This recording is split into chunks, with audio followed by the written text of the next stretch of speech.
By contrast, once it becomes more relevant, people will spend more effort in making that attitude, in formulating it themselves.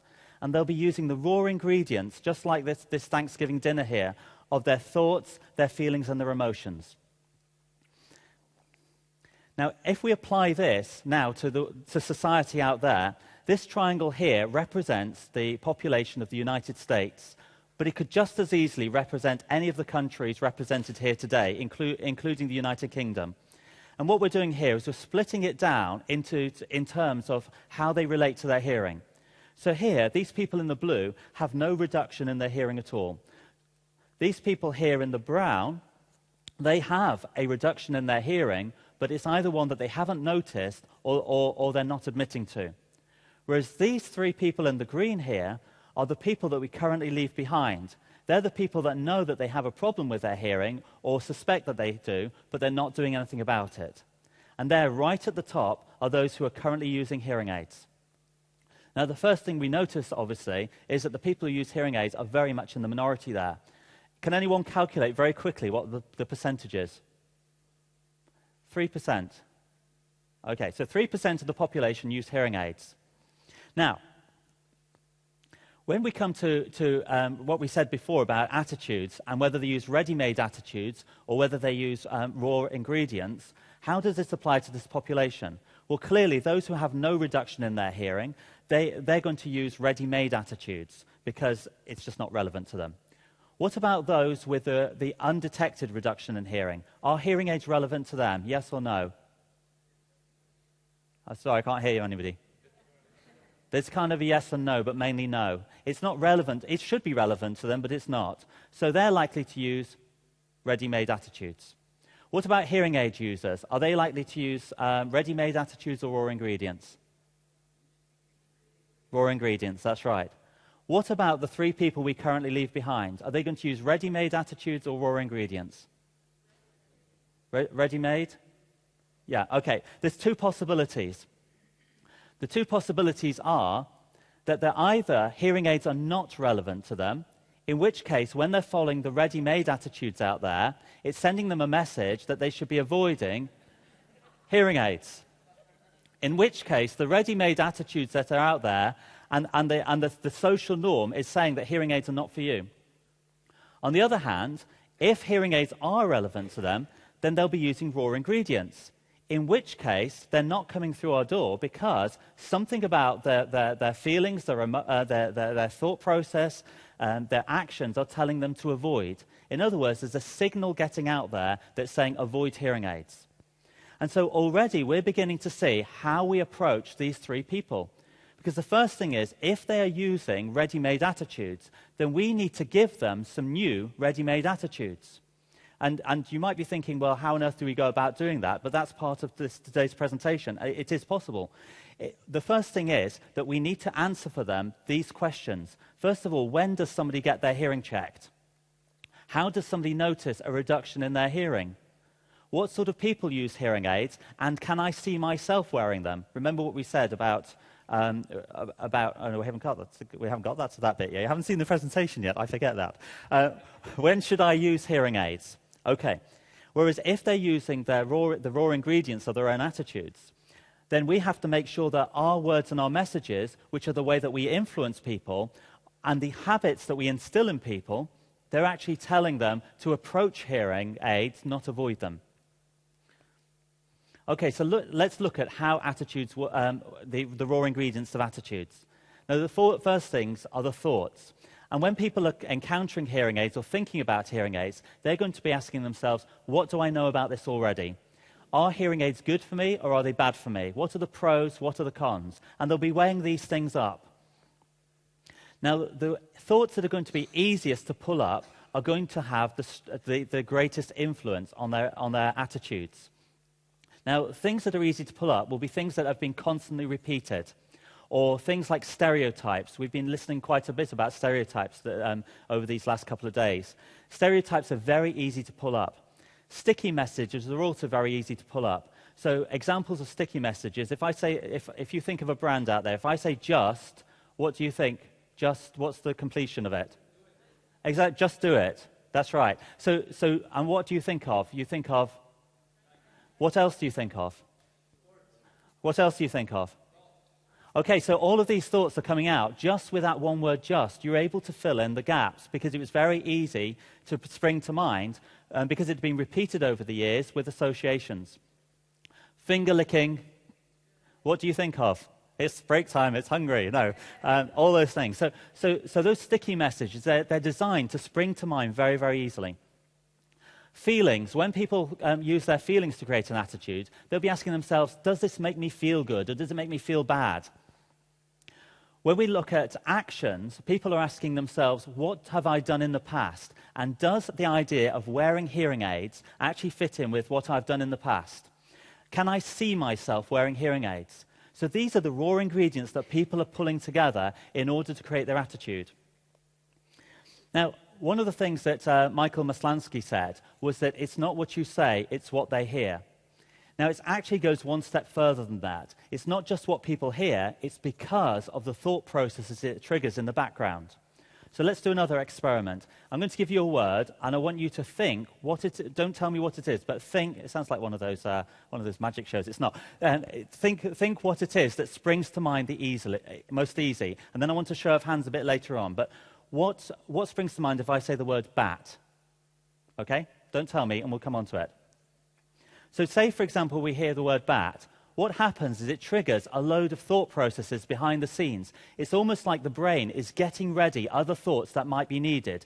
It's like, for example, coming onto this stage and sort of saying, oh, you might be needed as well. Come along here, and you might be needed. Just stay there, just in case. And then not only that, but the other people that have come on stage also bring their friends and family, just in case they're needed as well. And that's how our thought processes work whenever we encounter words. Now, that word bat, how many people, just let's have a show of hands, thought of something to do with sport? Okay. How many people thought of a small furry flying creature? Okay. Interesting, isn't it? Okay, so there was some ambiguity there, and probably you actually thought of both things, but one of them was stronger than the other. It was the easiest one to pull up. Now, if you have been watching baseball or you're a baseball fan, then you're more likely to be thinking of the sports thing. Also, if you were thinking about Nike before and you were thinking about sport, there's more likelihood you would have thought of the bat, as in the one for using sport. Whereas if you've recently seen the Batman movie, or indeed, if you'd even been watching another superhero movie, there's more likelihood you would have thought of the small furry flying creature. This is something that is called priming. And that's that the things that come before actually have an influence on our thoughts and even our actions later on. And we use this to work out the context of things and see how it applies to us and to allow us to judge. And stereotypes come into this an awful lot. So, for example, if we see this person going back to double lock their door, how do we interpret that action? Do we see it as being neurotic or sensible or something else? Now, depending on what we've been exposed to most recently and depending what thoughts are most forefront in our mind, we may see, for example, if we'd read an article on somebody's struggle with obsessive-compulsive disorder, we may see that as a bit neurotic. Whereas if we see it as being burglaries or an all-time high, then we may see that as a very sensible precaution. And so it all depends on what thoughts are most easily springing to mind as to how our attitudes work. And one of the things about attitudes is that they're often automatic. They will spring to mind without us doing anything because of key words that trigger it. Now, let's take another stereotype. We've talked over the couple of days about the stereotype of the elderly. Now, because thoughts are affected by stereotypes, it also affects behavior. And this was shown in a very, very clever experiment some years ago now. But this is what's called a scrambled sentence test. And the idea is that you have to put that into order as quickly as possible. But you'll notice that there's actually two words that you could use in that sentence, and one of them you need to get rid of. And that's send and see. So hopefully you're already unscrambling that sentence. Now, the participants in the experiment are told that the reason they do this is to be able to see how quickly they are at language skills. But really what they're doing is they're changing that word from either a neutral word, like send, or to something that is going to prime for one of those negative stereotypes or positive stereotypes. So they might use the word bother, or they might use the word respect if they're trying to see what happens if you prime for the stereotype for rudeness or for courtesy. Okay, so that's how that sentence goes. Did you all get that? Oh, yeah, good. Okay, right. Okay, so in this group, you've got two groups of people. You've got groups who worked on a neutral sentences, and you've got the group that work on the stereotype for the elderly. Now, they were not aware that these sentences were loaded with certain words. In fact, even after the study, they could not report that they'd noticed anything. So this was all happening on a subconscious level, and that's really important to know.